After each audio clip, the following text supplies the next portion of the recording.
Oh, this is Charlene Burke from Grow Because You Know. The website is www.growbecauseyouknow.com. Welcome to Morning Mindset. We are reading pages from Think and Grow Rich, followed by great discussion from those who want to join in and share what they've learned from what was read. This morning, I'll be reading from page 92 to the very top of 96, although on the blab I'm calling it page 95 because it's like half a sentence. So let's get started, shall we? Chapter 6, Imagination, the Workshop of the Mind, the fifth step toward riches. The imagination is literally the workshop wherein are fashioned all plans created by man. The impulse, the desire, is given shape, form, and action through the aid of the imaginative faculty of the mind. It has been said that man can create anything which he can imagine. Of all the ages of civilization, this is the most favorable for the development of the imagination because it is an age of rapid change. On every hand, one may contact stimuli which develop the imagination. Through the aid of his imaginative faculty, man has discovered and harnessed more of nature's forces during the past 50 years than during the entire history of the human race previous to that time. He has conquered the air so completely that the birds are a poor match for him in flying. He has harnessed the ether and made it serve as a means of instantaneous communication with any part of the world. He has analyzed and weighed the sun at a distance of millions of miles, has determined through the aid of imagination the elements of which it consists. He has discovered that his own brain is both a broadcasting and a receiving station for the vibration of thought. And he is beginning now to learn how to make practical use of this discovery. He has increased the speed of locomotion until he may now travel at a speed of more than 300 miles an hour. The time will soon come when a man may breakfast in New York and lunch in San Francisco. Man's only limitation within reason lies in his development and use of his imagination. He has not yet reached the apex of development in the use of his imaginative faculty. He has merely discovered that he has an imagination and has commenced to use it in a very elementary way. Two forms of imagination. The imaginative faculty functions in two forms. One is known as synthetic imagination, the other as creative imagination. Synthetic imagination. Through this faculty, one may arrange old concepts, ideas, or plans into new combinations. This faculty creates nothing. It merely works with the material of experience, education, observation with which it is fed. It is the faculty used most by the inventor, with the exception of the who draws upon the creative imagination when he cannot solve his problem through synthetic imagination. Creative imagination. Through the faculty of creative imagination, the finite mind of man has direct communication with infinite intelligence. It is the faculty through which hunches and inspirations are received. It is by this faculty that all basic or new knowledge and ideas are handed over to man. It is through this faculty that thought vibrations from the minds of others are received. It is through this faculty that one individual may tune in or communicate with the subconscious minds of other men. The creative imagination works automatically in the manner described in subsequent pages. This faculty functions only when the conscious mind is vibrating at an exceedingly rapid pace, as, for example, when the conscious mind is stimulated through the emotion of a strong desire. The creative faculty becomes more alert, more receptive to vibrations from the sources mentioned, in proportion to its development through use. This statement is significant. Ponder over it before passing on. Keep in mind as you follow these principles that the entire story of how one may convert desire into money cannot be told in one statement. The story will be complete only when one has mastered, assimilated, and begun to make use of all the principles. The great leaders of business, industry, finance, and the great artists, musicians, poets, and writers became great because they developed the faculty of creative imagination. Both the synthetic and creative faculties of imagination become more alert with use, just as any muscle or organ of the body develops through use. Desire is only a thought, an impulse. It is nebulous and ephemeral. It is abstract and of no value until it has been transformed into its physical counterpart. While the synthetic imagination is the one which will be used most frequently, in the process of transforming the impulse of desire into money, you must keep in mind the fact that you may face circumstances and situations which demand use of the creative imagination as well. Your imaginative faculty may have become weak through inaction. It can be revived and made alert through use. This faculty does not die, though it may become quiescent through lack of use. Center your attention for the time being on the development of the synthetic imagination, because this is the faculty which you will use more often in the process of converting desire into money. Transformation of the intangible impulse of desire into the tangible reality of money calls for the use of a plan or plans. These plans must be formed with the aid of imagination and mainly with the synthetic faculty. Read the entire book through, then come back to this chapter and begin at once to put your imagination to work on the building of a plan or plans for the transformation of your desire into money.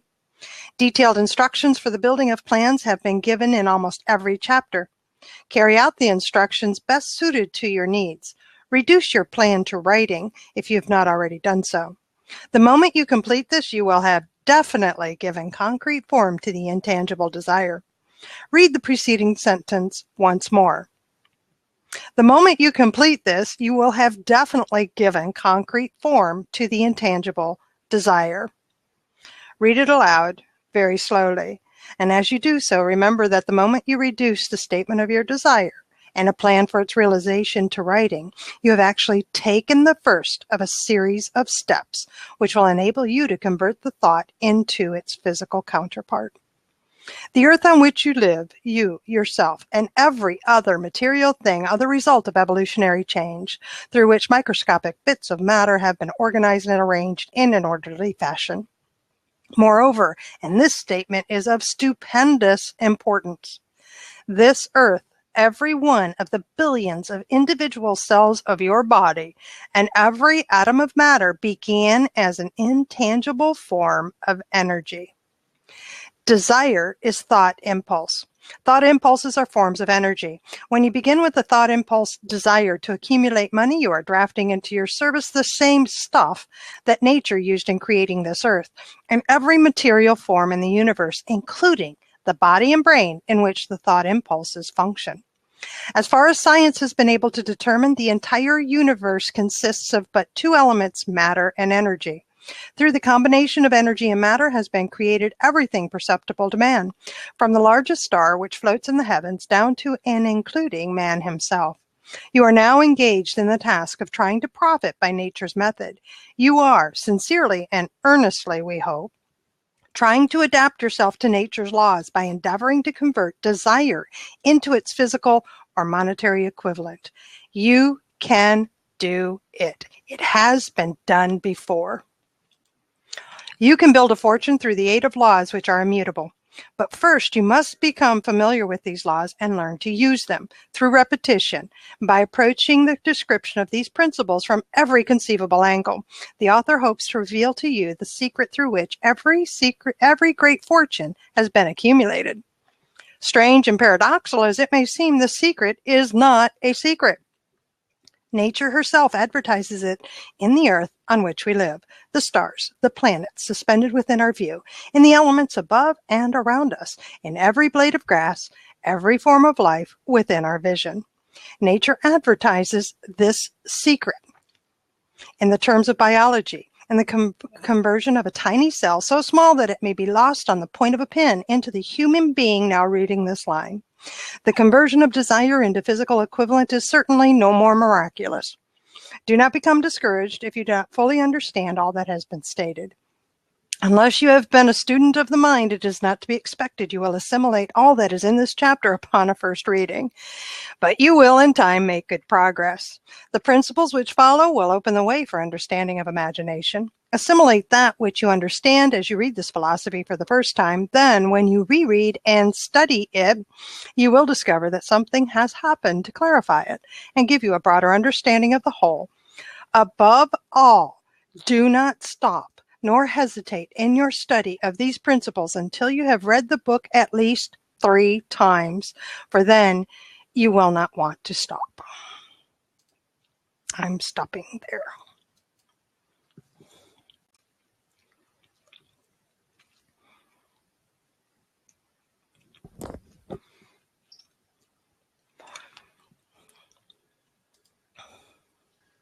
Good morning. Good morning, Sabrina. Good morning, everybody. Let me say hello to whoever is still here, Debbie, Jeffrey, Gina, Hitesh, Kathy, Ian, Michael, Suzanne. So good to have you with us. Jennifer, glad you stopped by and are in the room. Those who are still here. Yes, Sabrina. I don't know that I have a lot to add to that today, because that was pretty much about imagine and converting desire into something physical. I think the imagination part is really important to note. So your goal should be imagined at least twice a day. You should sit down and think about it and imagine. Imagine what it would be like if you were there, if you had it, if you owned it, if it were in your hands. Okay. And what I got out of it was that there's 2 types of imagination. Ooh. You know, the synthetic, where it's all based on my own knowledge, my own experience, my own taking that which I know or think I know and converting it into something new. Okay. That's, you know, there's a problem in front of me. I'm looking at it and I can see the solution because of previous experience and what have you, and that specialized knowledge. It's the creative imagination that really, really took me because of the way it's described, and it is where the hunches and inspirations are received from the infinite intelligence. And he goes further to describe that when we're able to tap into the creative imagination, it isn't just me, that I am able to read the minds of others who are sitting in the room. And it's that energy that brings the inspiration, that brings the empathetic, if you will, the empathetic ability. If you've been around somebody for a while and you're focused on the same thing or trying to brainstorm or trying to do something a little differently, oftentimes you can read each other's minds. And it's that energy that passes because you've opened yourself up to be receptive. That's what I read. Agreed. That's what I thought when I read it. How's that? That's what I thought when I read it. It's like, yeah, I've been there.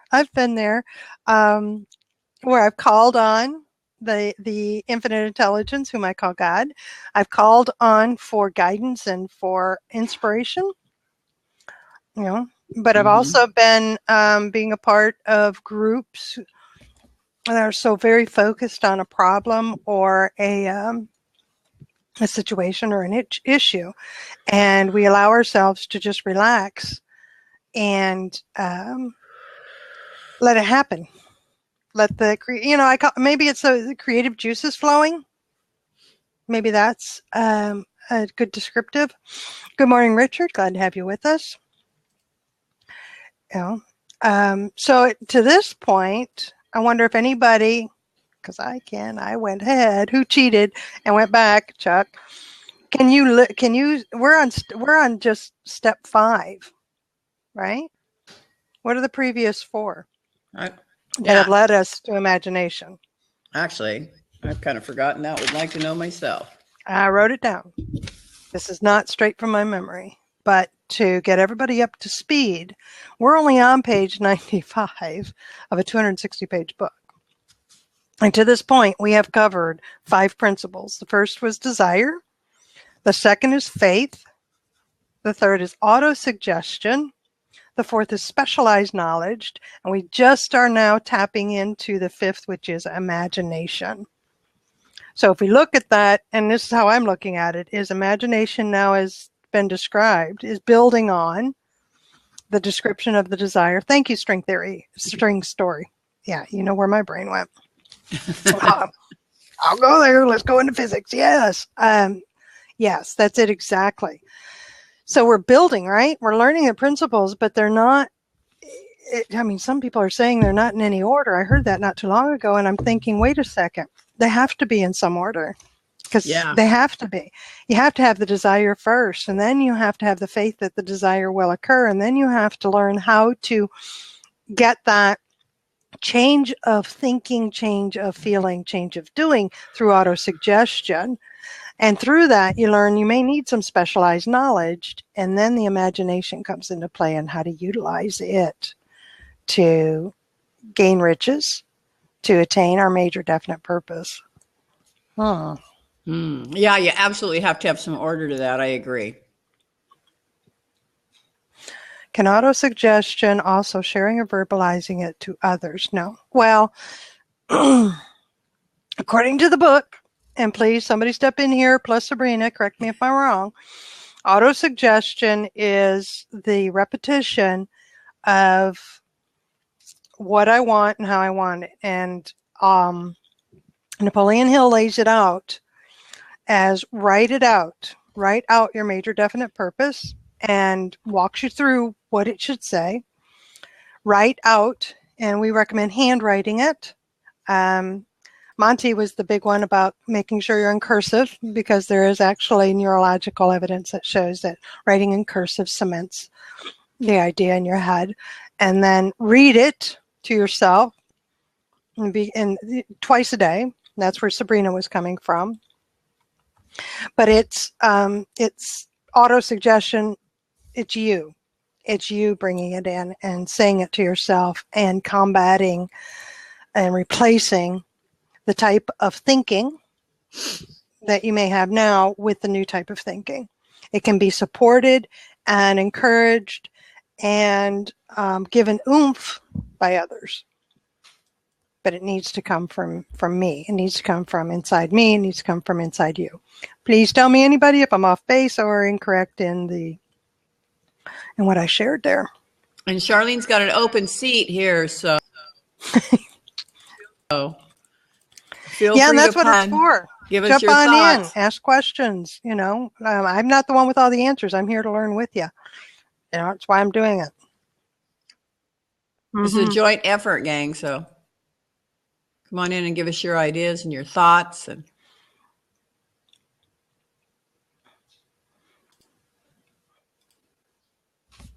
there we go. Hey, Chuck. Good morning. Hey, Doing Chuck. well. I'm actually not working this morning. I was going to say, you're not in scrubs. What's up with that? No, I work a week. Finally have a little time off, huh? I alternate weeks on and off. So okay, you'll see me at home. I was interested in doing what I do. He always refers to the term in the ether. And I just wondered what your thought about is what the ether is. And I ended up looking it up, and it's described in a lot of different ways. The upper, pure, and bright air. And it's created through poetic imagination. And there's even a theory, Einstein even published a theory about relativity and the ether, and talked about light and things like that. So what are your thoughts about that? Ether to me, ether is a separate part of the universe beyond the earth through which my God speaks. So it is a communication tool because of the elements put into the ether that allow transmission and communication to happen between themselves, energy, as well as that's where my God comes from. He made it, but he also speaks through it. That's mine. But how do we do that for ourselves? How do we tap into the ether? Yeah, I mean, is that what he's taught? Do you feel like that's what he's talking about? Absolutely, because he refers to infinite intelligence, and he refers to Christianity and the golden rule. He does, which is... but now it's going to come through your perspective. So whatever that infinite intelligence is for you or anybody else, I'm just saying for me, that's the way I view it. Yeah, that makes sense. So if you're, for me, you got an atheist, then there's going to be a completely different view, and yet they still understand that there's more to the world than just me and my own thoughts, that there's others that come into play. So in that sense, that's where I was coming with the communication thing, right. That you can sit in a room full of non-believers and unfaithful or unfaith-related peoples and still get that inspiration and the hunches that come from elsewhere. Go ahead, Sabrina. For me, that place is someplace I can go physically. For me, that ether is where I can go, so a place I can go physically, mentally, through meditation and things like that. Well, that seems like the place where your imagination really springs from, when you can sit back and kind of look at things from a different point of view and kind of let things kind of, I don't know, brew or ruminate, the stew of thoughts come together, and what sweet and non so sweet smells come from that concoction, so to speak. Oh, it might be a good thing that you're in your own room over there, isn't it, Chuck? Oh. Some of us enjoy that, actually, being in our own room. I love my brain. I got to tell you, yeah. I'm just going to leave it at that.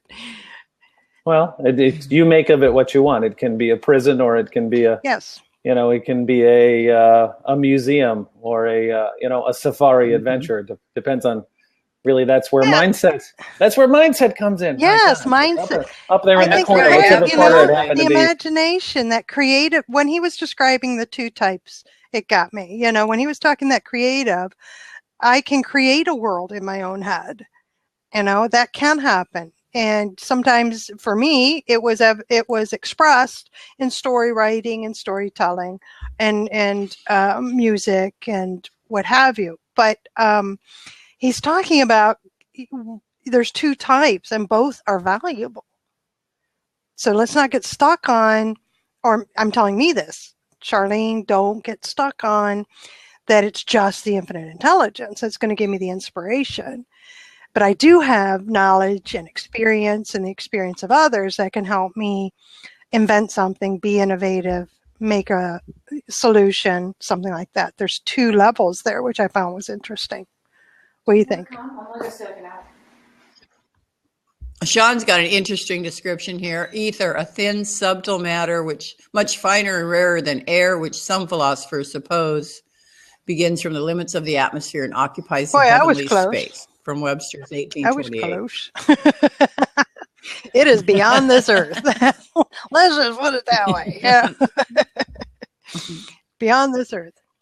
Definitely. Fantastic. Thank you, Sean. So that's ether. Then we have imagination. Right? And then we have, what else do we have?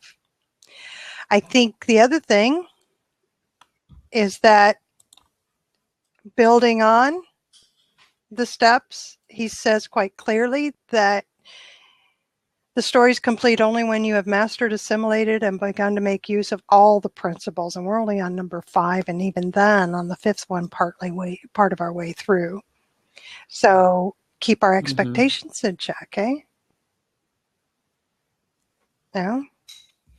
Success. Sean says, I love looking things up in Webster's 1828. The modern dictionary has much different definitions. Yeah, but I like that definition because it matches mine. So can we keep it? Yeah, we can keep it. Absolutely. Okay, Sean, it's time for you to get in here.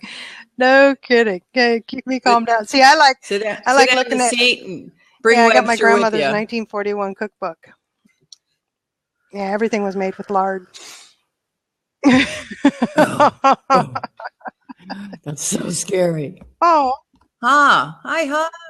Oh, good morning, Wendy. Good morning, Tracy, Gary. So glad you were joining us. I put a link to the Google Doc, which is just a PDF, actually, of the book. We're on Principle 5, Imagination, and just started reading about it and kind of exploring what that means in terms of Well, how are we going to satisfy that desire to make money, to gain riches? And Napoleon Hill is saying that there's 17 principles, and when we put them all into place, that's when it'll happen. But he also says to read the book 3 times. So this is the first time aloud for me, and this, I would say, reading it straight through, it's probably a good, maybe a 3rd time for me. This is actually my first time reading this book, but I can promise you that it won't be my last. I never, any audiobook that I get or any book that I read that's about positivity and changes and those kind of things, I never read just once. Happens many, many times because I find that you miss so much. Just like a movie. You should always watch a movie I zone out when I listen to something. I zone out when I listen to an audiobook. Oh, see, no, I don't. I do. That's true. I have to force myself to come back into an audiobook, but I use it typically when I'm driving down the road and there's nothing pressing anyway. I can force myself to come back. So the seat's open if anybody wants to jump in. Come on in. Would love to know some thoughts on how do you exercise your imagination? How can we do that? I mean, it's all well and good that he's saying, and then he may describe that for us later, but right now he's just saying that it's vital, and there's 2 types, and that you need to use it. You know, you're not going to lose it. It's always there, but you need to reactivate it and get it active and put it to use. So how do we do that? Any recommendations from anybody out there? How to activate and get going on the imagination? Just sit down on your couch and start dreaming. Yes. It has its use, yes. Yeah. Maybe, as I've read my major definite purpose this morning, read it out loud again, coffee lots of it. Yeah, that'll get things activated. Not sure imagination, but that'll get things activated. So what? Maybe do it a form of meditation, like you say, dreaming, in the creative side, going for inspiration and going on the creative imagination. Waiting for that plan, looking for inspiration to put the plan together, to add things to the plan. That might be one way, but that's directly related to the major definite purpose. And I don't think that is the only thing we should be training our imagination on, because Napoleon Hill also just generically says that it's important we be well-rounded. And Eric's saying, I think it fits in with walking from the problem for a while, walk away, not be focused on the solution, but allow your imagination to create other paths. Yes. Talk with other people, Skype, that are in the same industry helps me. I like that. Yeah, because that can spark new ideas and other trains of thought. I also don't focus on the problem. I don't consider anything a problem. I focus on the outcome. And everything else tends, for me personally, to find its own way there if I just focus. Because I'm not real consistent on that. Oftentimes I get really involved on the problem and that which is immediately surrounding it as part of the troubleshooting process. I don't think about the problem. I think about the end result after the problem's solved. And typically for me, like I said, that will somehow the problem will fix itself. Somebody will present themselves. There's that imagination. There it is. Somehow the problem fixes itself. I don't know what to say. It works for me. The answer comes. I can go with that. I can go with that.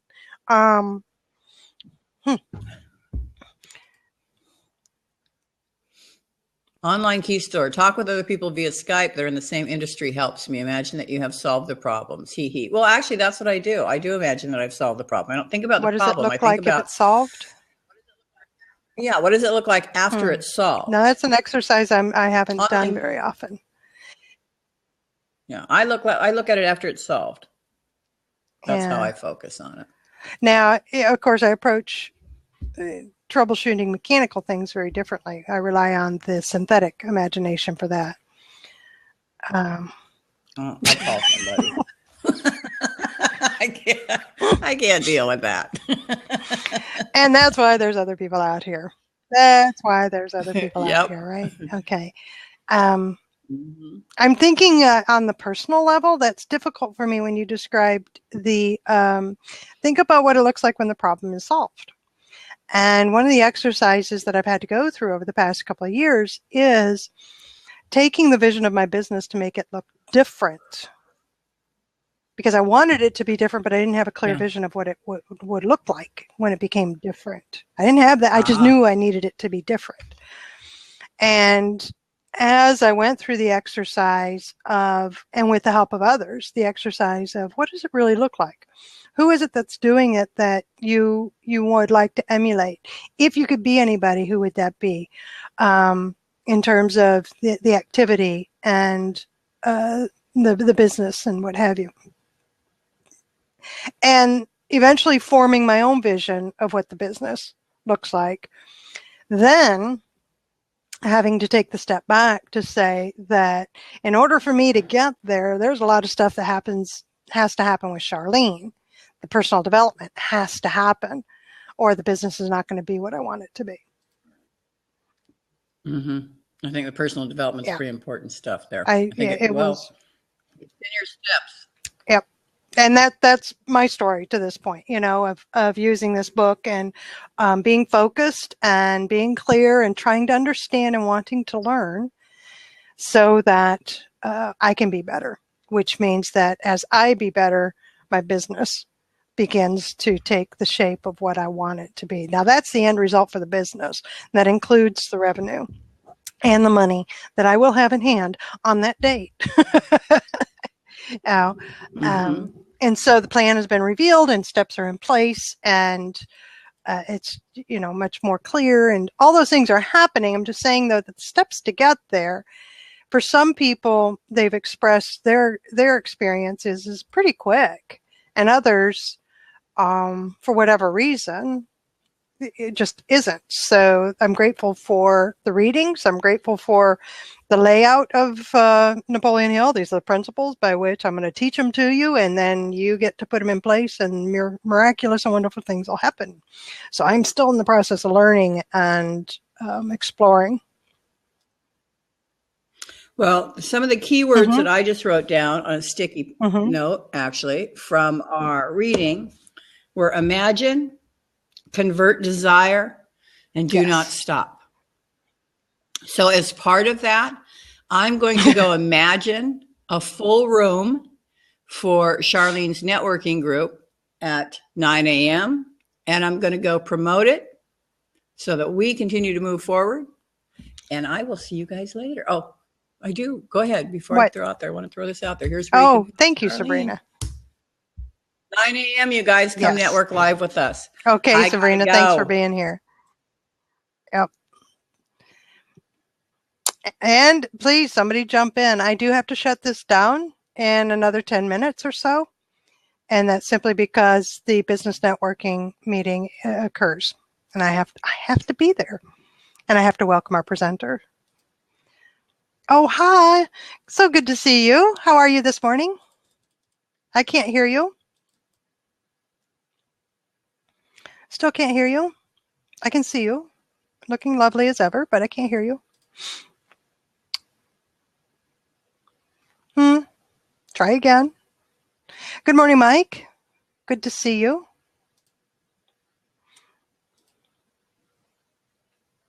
David and Skydive, Utah.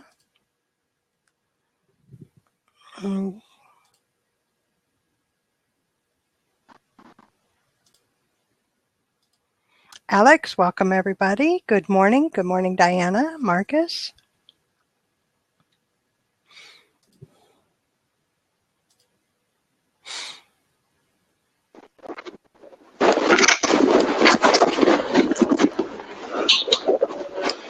Yeah, Marcus is trying to get in, and for some reason it's not coming through. So refresh or check your settings. Well, now just so everybody knows, Diana, I've got to shut this down in about 10 minutes, and that's because I'm not going to hold it open for the extra chat afterwards. It's Wednesday, so I have my 9 o'clock professional business networking group that I host. It is virtual. So that means I don't have to like run across town or anything. Hello, Darren. Good to see you. Thanks for joining us. So today the reading was the opening chapter, chapter 6, which is principle 5, which is imagination.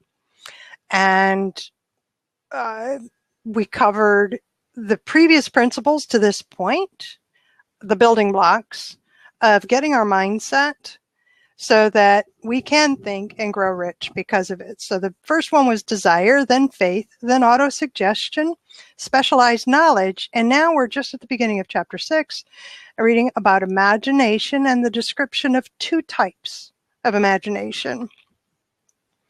And I believe that the struggle to get that a creative imagination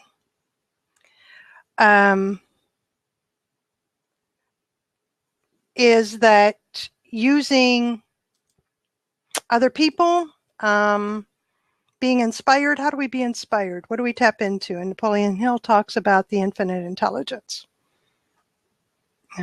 I would love to have you come back in here. And it seems that she's really, truly left.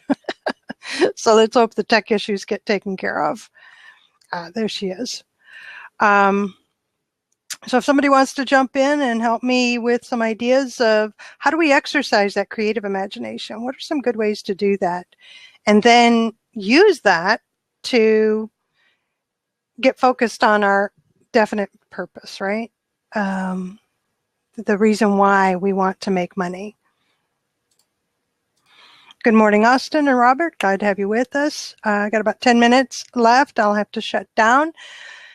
And, yeah,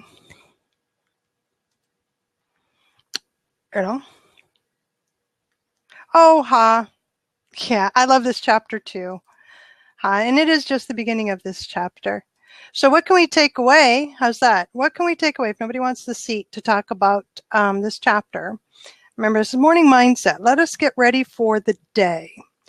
What are we going to take away from this chapter that can help us stay on track through the day, be inspired maybe?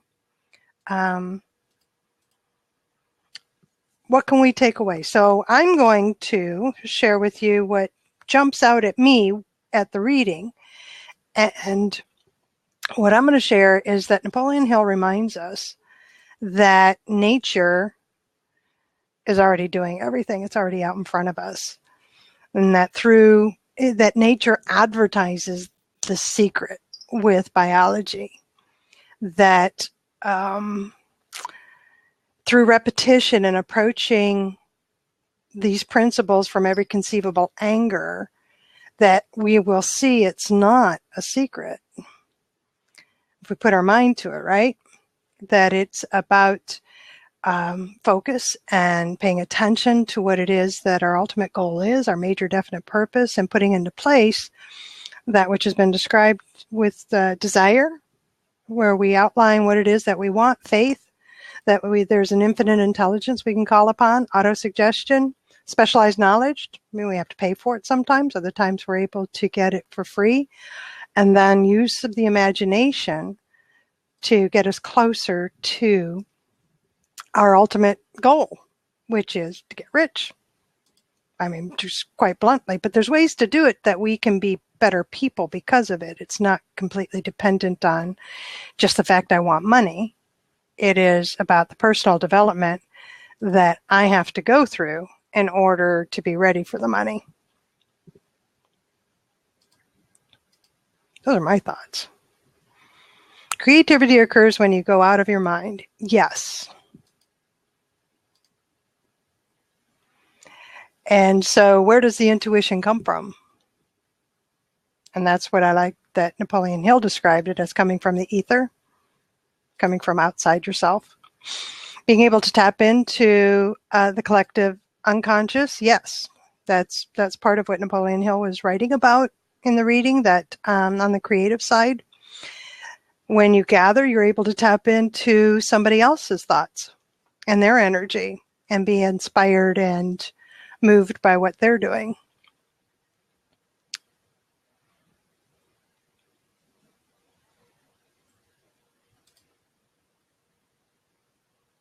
Any other thoughts?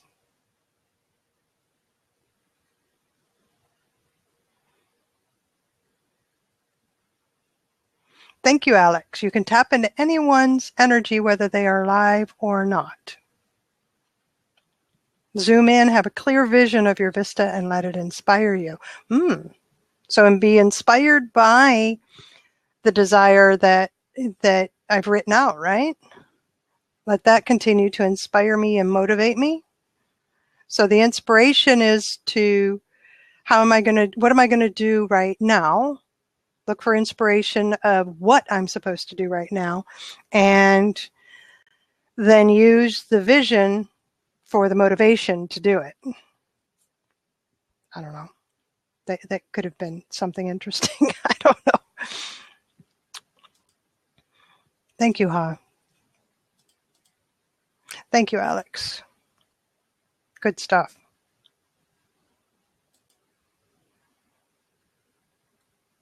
Anybody else that would like to type something or to jump into the seat for the next 5 minutes?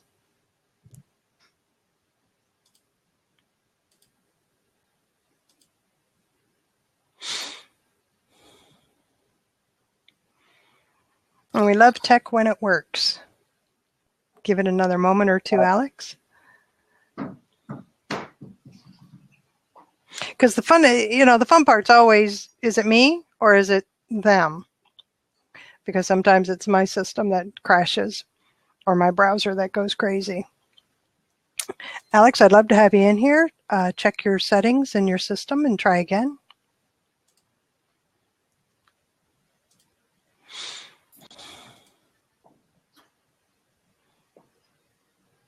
Hi, Charlene, can you see me? Can you hear me? And we know you want to be in here.